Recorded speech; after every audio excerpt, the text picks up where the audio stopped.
Good morning. This is Dr. Brad Montagne, your Health Reclaimed, where we expose the root causes to fuel Lyme and all chronic illness. We've been having a really good discussion with Jane, and this morning we're going to continue this. We're covering, she is a psychotherapist working in marriage and family counseling, and this has been a real dynamic conversation that applies to virtually everyone inside of chronic illness. So let's jump back into this, and here we go. That's right. That's right. Because who needs a depressed clinician? Who needs a depressed therapist? Who needs a depressed doctor? No one needs it. And I would say, if you're listening to this and you have a depressed therapist, you'd have a depressed doctor, find someone else. It's very easy for, this, it's very easy for mental health professionals, for doctors, for anyone in the caring professions to get bogged down. And it's really... To get what? Bogged down. Oh, okay. Yeah, to get burned out, to get depressed, to get bogged down. And, I try to explain this to my boyfriend that relaxing is part of my job. So here, have a glass of wine and join me. Exactly. The return to pleasure, the return to joy, the return to relaxation is actually, I know it's funny, but it's actually, I think, very important. It is. That's back to those, we need to share those good things. Yeah. To give life its richness and value. And whether it's a boyfriend, a girlfriend, a spouse, that's one of the most important relationships to be able to connect with. And it's an interesting thing how disconnected people in those types of relationships oftentimes are. It's just so sad. It's extremely unfulfilling to live with a stranger. Or to share life with a stranger, or to share one who doesn't really care about your world and what really fulfills you. Yeah, I think that's such an important thing, to communicate about what fulfills you and what's important to you. It feels like something that should be at the center of relationships, at least to have that common ground somewhere, something that you both really care about. And years ago, one of my brothers said, well, if something happened with your wife, what would you look for in another woman? What do you want somebody to do what you do so you can enjoy things? And my response just shocked him. I said, why would I want to do that? And he's like, what? I said, if the Lord's going to direct me to find another mate, it's more his direction on what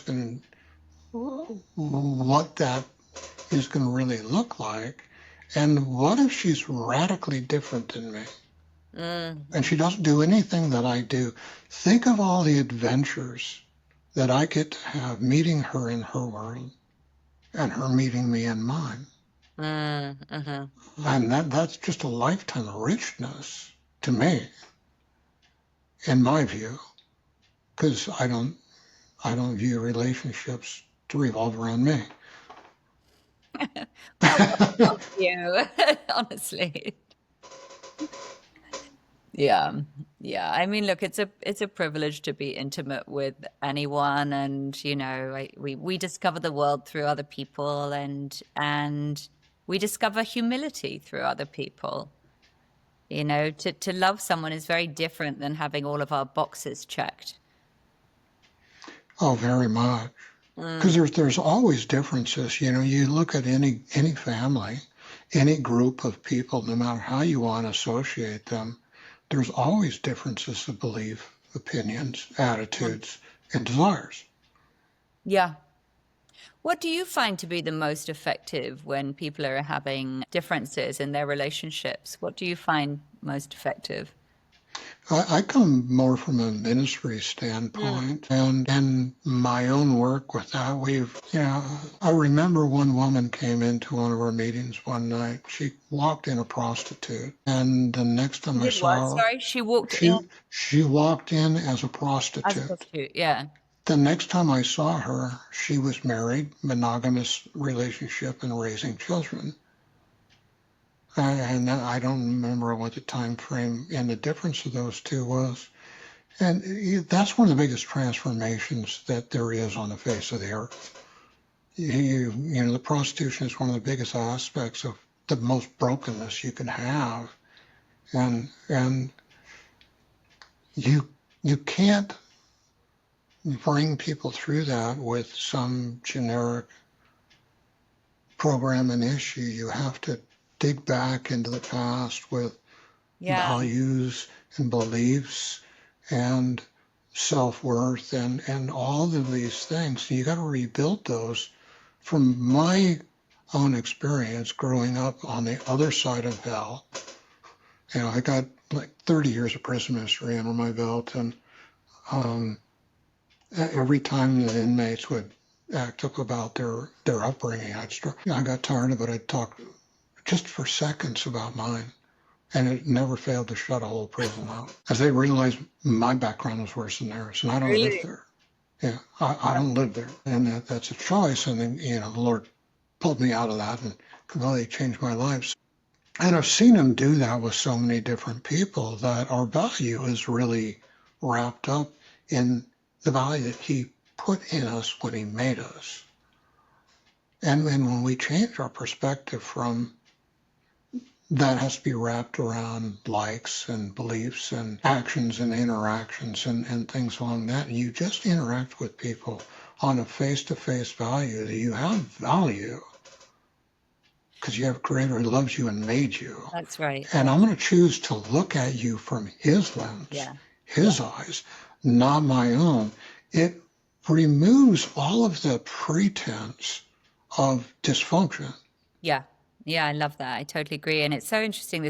This example just came up because I'm actually working on a documentary at the moment about a process, a healing journey that I took a sex worker through. She was a porn star when I met her, and she's now in a very different place. And I mean, I wasn't there to encourage her to leave the sex industry. I was there to help her find herself. We did EMDR, and we did several different kind of rituals, and I took her through a whole process, and we excavated her sexual abuse that had been, sort of sitting there, I suppose really in her body, and her warped sense of self-worth because of that, and how that ultimately led her into the sex industry. And she learned about herself in that dysfunctional mirror. She's an intelligent woman. So by the time I met her, she said, I know there's a problem. I know that my past is wrapped up in me being in this industry that isn't helping me at the moment. And so we did this journey, and this journey took her into the past, took her into her abuse, took her into her own understanding of how she had sort of created herself as an object to please other people, and also to rebel. And after we'd gotten through some of those layers, really we got to the heart, which is where the magic happens. And she found more compassion for herself, and she found the softness in herself. And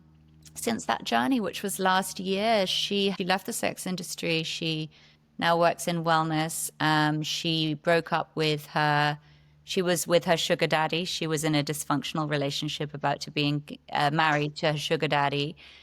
She broke off that engagement, and she has since fallen in love with a beautiful young poet. And they got married, and they're now living together in Guatemala, and they're living on a prayer. They're like this beautiful young couple who are very much in love and full of good intentions, and it's a whole different story, And Yeah. so And you think about, we both just talked about people from basically the same kind of background. Something that I think is interesting in that, when you look at the people that are into the sex industry, you look at people that are in prison, they have two very similar backgrounds. They grew up without a real father image. He might have been around but absentee in one sense or another. And the bulk of self-worth from God's design comes from a father. It was interesting to me, if a child grows up in a home that the mother's a believer, that about 25% of those kids will follow suit. If the dad is one, 75% of those children will never leave that faith and belief system. You start to look at the vulnerability that goes on. My father's not speaking the precious value of life into people. Then they're vulnerable. They're vulnerable. And you have all the predators of society see that vulnerability and capitalize on it. I love what you're saying, the precious value of life. Can you speak to that more? Is something inherent in the way that we are created that there's this beautiful, it's very much like a seed or a flower, that it depends on the interaction of that life, on whether that seed is going to grow, as that flower is going to bloom or not. And to put yourself in a position where you help nurture those things to grow. I grew up without knowing any kind of a father in it at all. The father So I had was, you had a single mom? no, I had an absentee, just abusive father who, there's nothing really good to say about him at all. Yeah. Is he still And around? that's a lot of people's experience. The Lord changed me to make me somebody that I'd never met in my life. And I was doing a wedding a few years back, and the uncle of the groom came up to me to ask me how many children I had, and I said, I have no idea. And he looks at me funny. He goes, that's a pretty weird statement for a minister to say. And I said, well, the Lord's put me in a position where there's so many people look to me as a father image. There's so many people that call me dad, I can't count them all. I have no way to count them. And I got involved in doing things with youth. I used to have a horse farm, trained horses, and I coached people to game horses, which is doing things racing speed inside of arenas or around objects and different things like that. And I started coaching about 80% of the people that gamed in our county. And younger ages. I watched the value and the self-worth build confidence in these children because someone saw enough value to invest their time with no reward. Nobody asked me to do it. No parents ever came up and thanks, do you need any help? Nobody pitched in anything. I just started doing it. Things like county fairs, I took care of all the arena, not knowing other people were supposed to have that job. They thought it was great that I took care of everything. And it was the best time we ever had. We had one coach show up and say something about the gamers, well, the seniors are the fastest. I go, not in this county, they're not. She looks at me funny and goes, what are you talking about? I said, the juniors smoke the seniors. And she looks at me, she's never heard anybody say anything like that. I said, I'm the coach. I know who's fast. And I know who isn't. My youngest daughter at 13 was one of the fastest pole gamers in the whole state. And she did that. She rode her horse bridleless at speed. She'd go into an arena. There's one game called the Keyhole. They got a slot that's 4 foot wide and 12 feet long. And you go in as fast as you can, spin around, come back. She'd come into that slot. Her horse would plant its rear legs, pick the front legs up, and slide through on 2 feet. Spin around at the other end. If the pole was too close, she'd drop her nose to miss the pole. As soon as she saw light through the other side, she dropped her front feet just through sand, and she's off the other side. She did all that. My daughter's got a 6-inch sag in the reins. No whips, no bats, no spurs, sitting like she's Velcroed on the back of this horse. And the whole Coliseum would raise up sucking wind. You just hear that. And she's over at 13 years old. They'd never seen anything like it. And that, you spent that kind of time with people trying to realize their own dreams with no benefit to myself whatsoever, not looking for anything, just spending time looking at what happened to those children with that raised self-worth because someone saw the value in their dreams and helped them realize their dreams.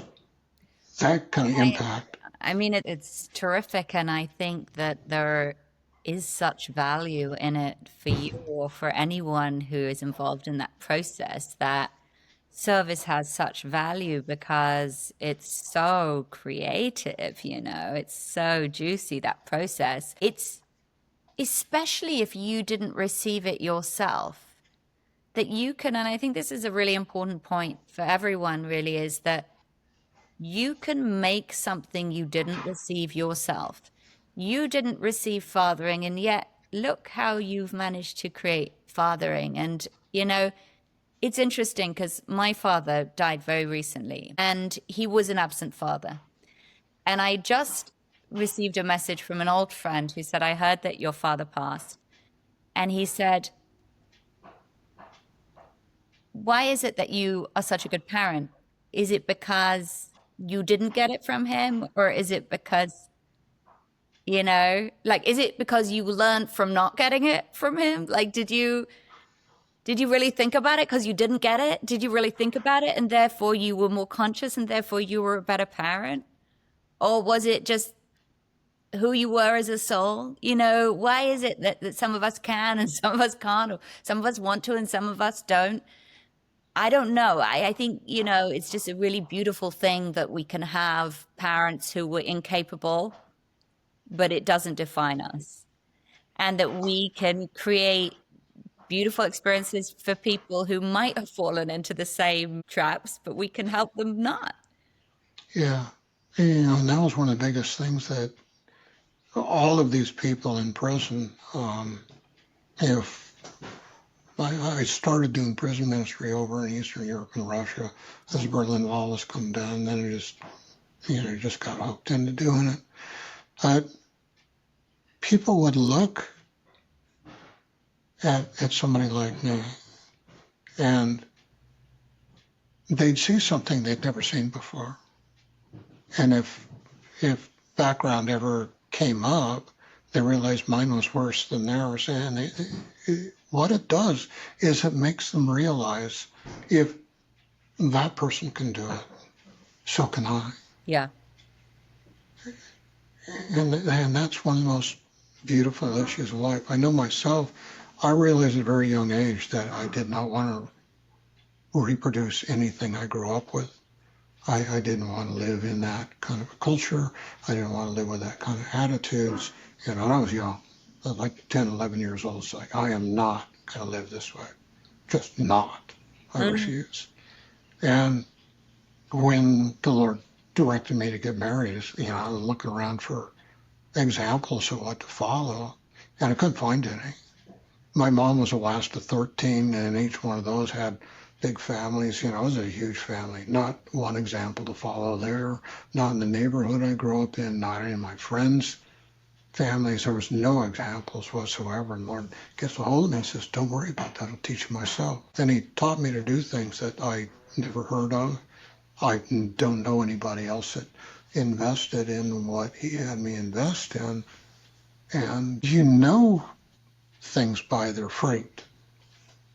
So do you have, I don't know if you grew up religious or you just have a direct... Yeah, I grew up the other side of hell. So do you have like a direct line to God? Do you speak to Jesus? What's the protocol over there? You put it more accurately, most people would say I've got more of a direct line. The Lord knows me very well. I know him very well. We've spent a lot of time together, and he chooses to direct my life. I choose to follow his leading. So I couldn't do what I do. I couldn't function as a doctor. He's a large part of that. I couldn't Yeah. function in any aspect of life without his direction, without his leading. He's given me gifts and abilities that are just not natural. Who is he? Who is he? That's the Lord himself, the creator of all things. And I've seen so much of the interaction of his kingdom that is absolutely, completely indisputable. That, so many miraculous things they're just not able to count. So do you go straight to God, or do you speak to Jesus? Jesus is the access to the Father. He's the accessing point? He is the access to the Father. Most He's people the don't really access. understand, Yeah. the issue of sacrificial blood in a biblical sense was to cover someone. And when Jesus went to the cross, that blood becomes his blood. And we approach the Father in his name. He sees the blood of his Son and goes, oh, it's my son, it's my child. Come on up here, I want to spend time with you. And that's the approach into heaven from a true Christian perspective, as we come covered in the blood of his Son to change our identity, so that, because no one in their fallen nature can be in his presence, but his Son can. So it changes the identity and gives us a direct access to crawl up in God the Father's lap. And he can share his heart, his perspective, his view. Let us see from his eyes, not our own. And it completely transforms the way that you interact with the world.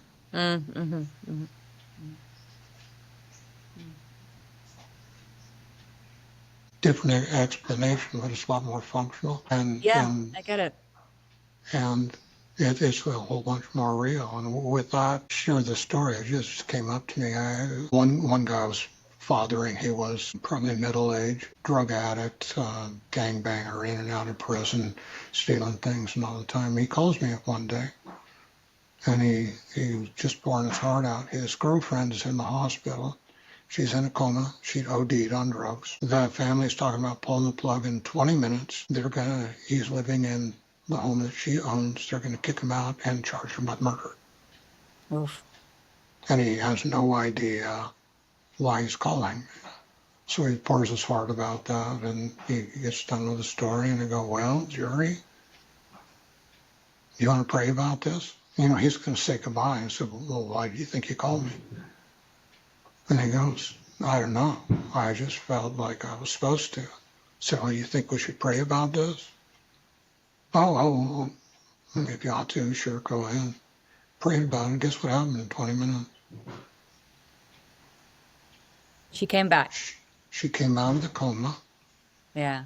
They go and pull the plug. She came out of the coma, got out of bed, got up, ate, went home the next day. And, I have so many stories like that. Well, now I know who to call next time I've got a problem. So this is good. I'm very glad we did this podcast today. And that's I know what just the been powerful prayers are now. So this is good. that's just been my life for beautiful. a lot of years, decades. And I was thankful he got a hold of me when I was young, and he showed me who he was. He showed me how he interacts with people and what he does for people. And you just get hooked.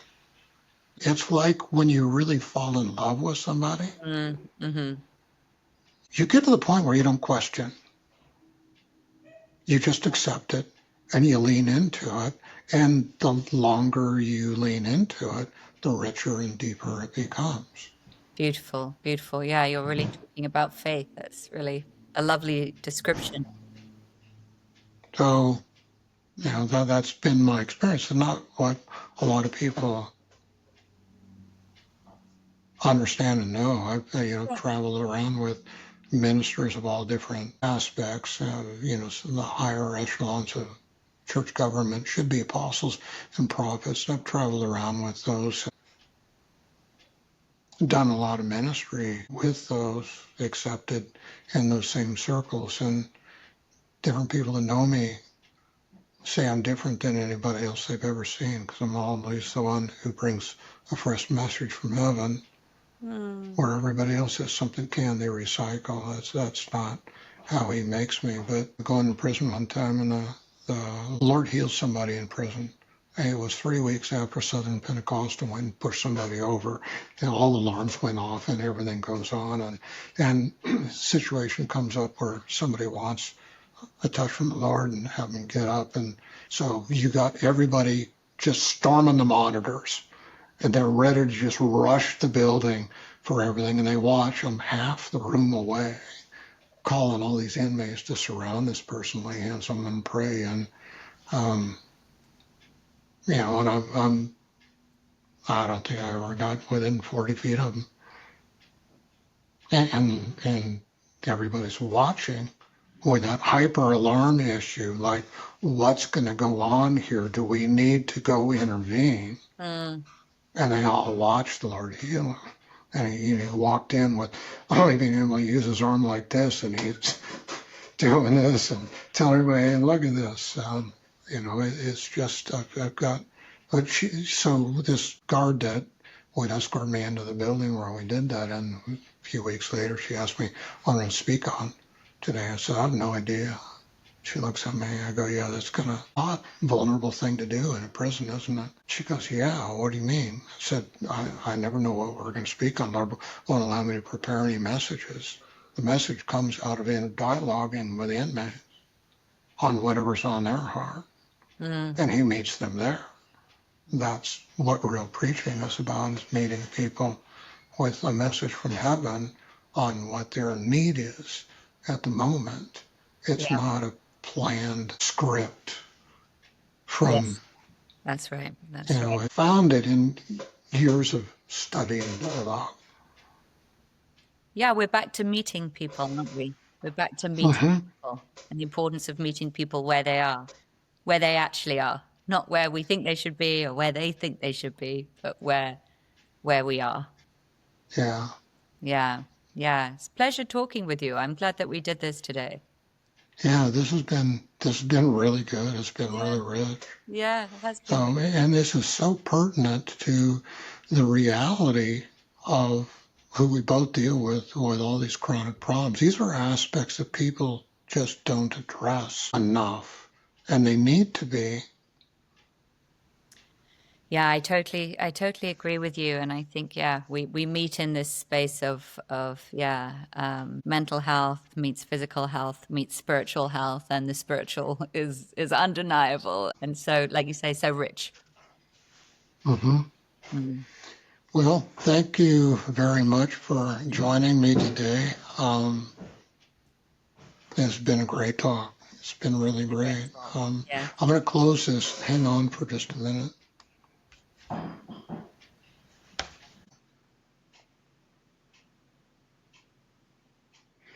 Well, thanks for joining us. This has been a real dynamic conversation. We've covered a lot of aspects that people really struggle with in this session. Everybody with chronic illness struggles with a multitude of these different issues. And we really covered a lot as far as perspective on how we view things. This is a real important one. So put a like on here, give us a review, share this with people you know. Enjoy your day. Thanks. Appreciate it.